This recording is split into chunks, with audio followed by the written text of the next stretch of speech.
ये प्रोटेस्ट नेपाल के जेनजी नेपाल के ही जेनजी सरकार के खिलाफ कर रहे हैं। जिस जेनजी के प्रोटेस्ट करने की वजह से बालेन शाह की सरकार बनी थी, अब उसी जेनजी ने बालेन शाह की सरकार के खिलाफ ही मोर्चा निकाल दिया है। पिछले कुछ महीनों से नेपाल की पॉलिटिक्स काफी ज्यादा चर्चे में बनी हुई। जेनजी प्रोटेस्ट ने कैसे नेपाल की पूरी सत्ता को ना सिर्फ हिलाया बल्कि एक नया जेनजी सरकार भी बनाया और नई जेनजी सरकार ने आते ही कई सारे पॉलिसीज भी बना डाले, जैसे कि सरकारी कामकाज में पेपरलेस सिस्टम को बढ़ावा दिया जा रहा है।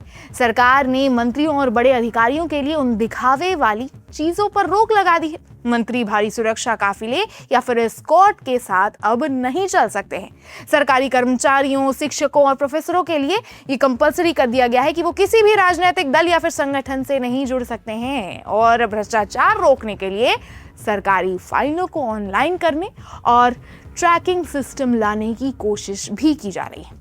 और भी कई सारे नियम बनाए गए, लेकिन इन्हीं नियमों में अब ये सरकार खुद ही फंसती चली जा रही है। जेनजी इस बात से खफा हो गए हैं कि इस सरकार ने स्टूडेंट यूनियन लीडर पर भी रोक लगा दी है। अब दोस्तों, बालेन शाह ने यूनिवर्सिटी और हेल्थ इंस्टीट्यूट को साफ तौर पर इन ऑर्गेनाइजेशन को खत्म करने का ऑर्डर पास कर दिया है और कहा है कि एकेडमिक माहौल में कोई भी पॉलिटिक्स नहीं होनी चाहिए। प्रधानमंत्री के सेक्रेटरीट के मुताबिक वाइस चांसलर ने कहा है कि हाल के युवाओं के आंदोलन के बाद स्टूडेंट पॉलिटिक्स इररिलेवेंट हो गई है। 27 मार्च को मंजूर हुए गुड गवर्नेंस एजेंडे में 60 दिनों के अंदर स्टूडेंट के तरफदारी वाले स्ट्रक्चर को हटाने का ऑर्डर पास किया गया है।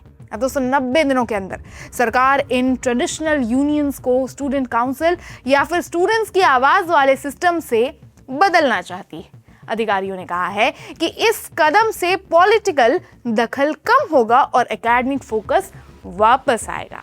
लेकिन इन सब के बीच में बालेन शाह ने भी एक बयान दिया है। उन्होंने कहा कि जो लोग पॉलिटिक्स में शामिल होना चाहते हैं उन्हें अपनी प्रोफेशनल या फिर एकेडमिक जिम्मेदारियों से अलग हो जाना चाहिए, क्योंकि सरकार अब हॉस्पिटल और कॉलेजों में पॉलिटिकल झंडे या फिर असर को, इस तरीके के किसी भी असर को बर्दाश्त नहीं करेगी।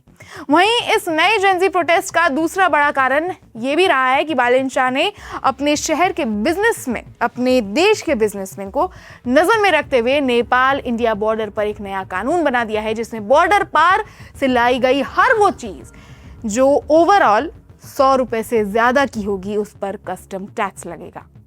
अब चाहे वो नेपाल से भारत आए या फिर भारत से नेपाल जाए, कस्टम टैक्स कंपलसरी है। पहले इन बॉर्डर के इलाकों में रहने वाले लोगों को घर की छोटी मोटी जो भी खरीदारियां हुआ करती थी उस पर इनफॉर्मल छूट मिलती थी, लेकिन अब सरकार ने बॉर्डर कंट्रोल को और भी कड़ा करने को, रेवेन्यू लीकेज को कंट्रोल करने और लोकल मार्केट को सपोर्ट करने के लिए एक जरूरी कदम बताया है, जिसके बारे में अधिकारियों का कहना है कि लोगों के भारतीय मार्केट में बार बार आने की वजह से मार्केट सुस्त हो रहे हैं। अब कस्टम डिपार्टमेंट के बड़े अधिकारियों ने गैर कानूनी इंपोर्ट को रोकने के लिए जीरो टॉलरेंस अप्रोच पर जोर दे दिया है और नेपाल पुलिस और आर्म्ड फोर्स की जॉइंट मॉनिटरिंग टीमें अपनी एक्टिविटी बढ़ा रही है।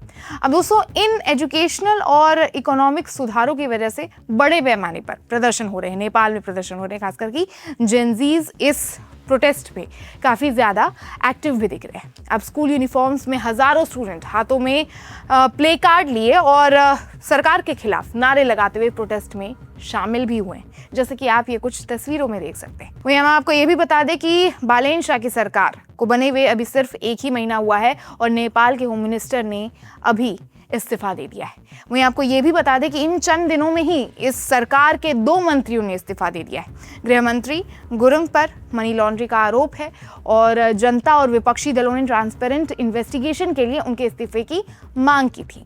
अब लेकिन इससे पहले लेबर मिनिस्टर दीपक कुमार शाह ने भी अपना पद छोड़ा था।